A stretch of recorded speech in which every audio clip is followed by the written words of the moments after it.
गंदे नाले में तब्दील ग्वालियर शहर की शान रही स्वर्ण रेखा नदी।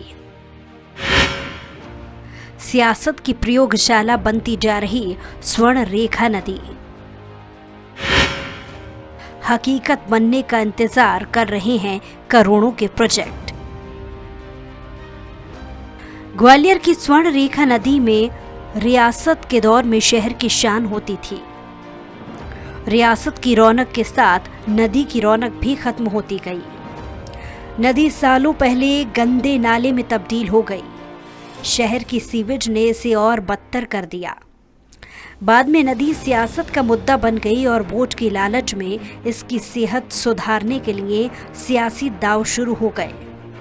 साल 2006 में 60 करोड़ खर्च करने इसे पक्का कराया गया ताकि बरसात का पानी जमा हो सके, लेकिन उतनी बरसात ही नहीं हुई, इसलिए पानी नहीं भरा और इसके बाद 150 करोड़ रुपए खर्च करके नीदरलैंड तकनीक से बांध बनाकर इसे साफ पानी से भरने की कवायदें शुरू हुई। इसके कई लोगों की सेहत सुधर गई, नदी की सेहत नहीं बदली, इसलिए अब एलिवेटेड रोड बनाने का प्रोजेक्ट आया तो सवाल उठने लगे।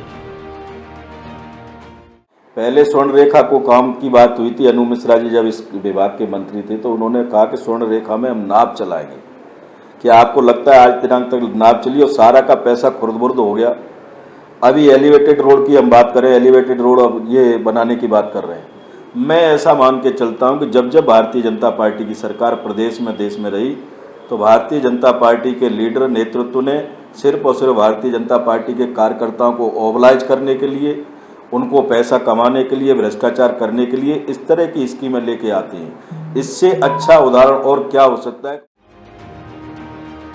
केंद्रीय मंत्री नितिन गडकरी की घोषणाओं पर भरोसा करें तो स्वर्ण रेखा नदी पर मलेशिया तकनीक से एलिवेटेड रोड बनेगा। इस प्रोजेक्ट के पहले चरण का बजट 360 करोड़ रुपए से ज्यादा का है। 6.5 किलोमीटर लंबी एलिवेटेड रोड का निर्माण किया जाना है और ये रोड स्वर्ण रेखा नदी के समानांतर लक्ष्मीबाई समाधि स्थल से लेकर ट्रिपल ITM तक तैयार कराई जाएगी। इसमें भी तमाम तकनीकी पैच अभी भी बने हुए हैं। इसे लेकर तमाम दावे किए जा रहे हैं, लेकिन किसी के पास इस बात का जवाब नहीं है कि करोड़ों रुपए वाले पुराने प्रोजेक्ट्स का क्या होगा। पिछले चुनाव के बाद से ये वायदा था भारतीय जनता पार्टी का कि एलिवेटेड रोड बनाएंगे और इसके अनुसार शिलान्यास का कार्यक्रम अभी परसों संपन्न हुआ है। तब माननीय गडकरी जी ने जो मुख्य मुद्दों पर सलाह दी और आदेश दिया एक तरह से कि ये काम 2 टुकड़ों में नहीं होना चाहिए, पूरा एक टेंडर करके पूरा काम एक साथ हो, ये उनका इच्छा है, आदेश जो भी है। तो दूसरा और उन्होंने ये भी कहा था कि ये बहुत कॉस्टली है और इसकी कॉस्ट कम होनी चाहिए। कुल मिलाकर के स्वर्ण रेखा नदी में स्वच्छ पानी बहे, उसके दोनों किनारों पर अच्छी बस्तियाँ और अच्छा विकास उसका हो।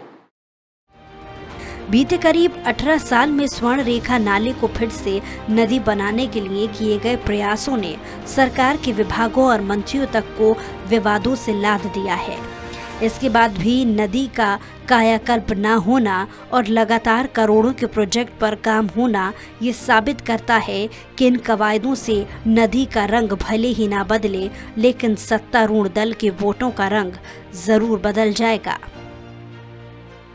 विनोद शर्मा, स्वराज एक्सप्रेस, ग्वालियर। मध्य प्रदेश की हर छोटी बड़ी खबर से अपडेट रहने के लिए सब्सक्राइब कीजिए MP स्वराज।